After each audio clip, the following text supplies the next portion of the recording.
So I did another 80 or 100 miles today after adjusting the clutch free play, the clutch cable free play,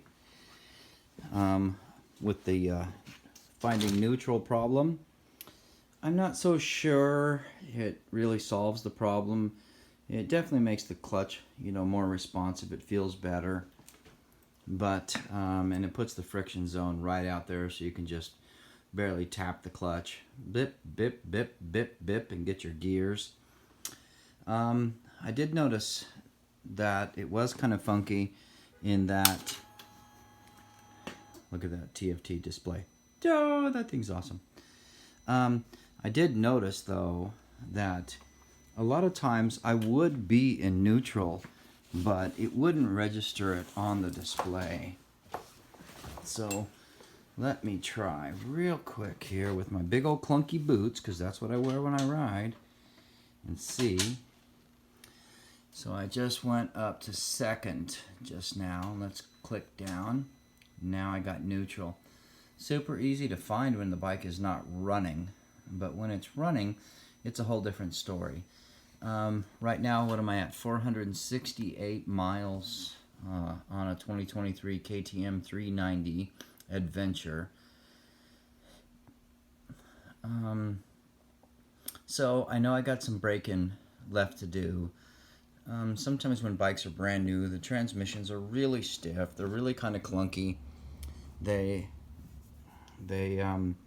just don't seem to shift very well, for quite a while. I experienced this on one of my Triumphs too, and unfortunately on that particular bike, it only got worse and worse and worse.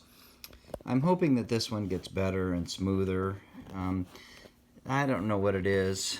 When you ride motorcycles, Japanese motorcycles, the transmissions seem to be just a lot more refined.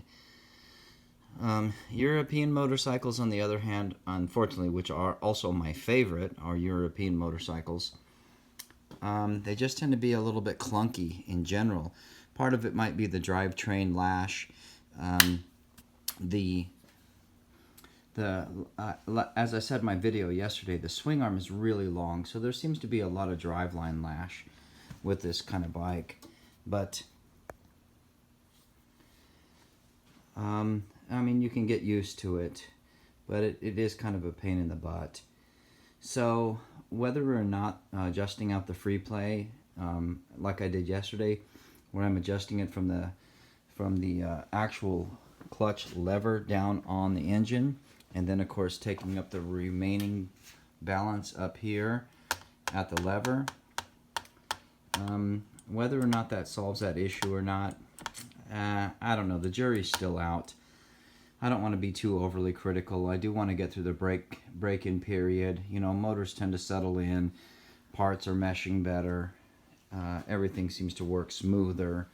But now, that being said too, as I've ridden it, I've gotten a lot more used to where it makes power and where the shift points are. I'm used to riding, obviously a lot bigger bikes, like my 1050 Tiger here. This thing, you can blow the speed limit completely in first gear with no issues at all. Over here, on the other hand, shift, shift, shift, shift, and now you're getting up to the speed limit. So, I don't know. You can try it yourself if you want. You can try adjusting the free play out of the cable. I'm not so sure how much good results you're going to get, but we're tinkerers, we're bikers. We like to screw with stuff. The factory only spent $10 billion refining a motorcycle, but I can make it better in my garage with a $3 wrench. Or so at least I'll keep telling myself. Till next time.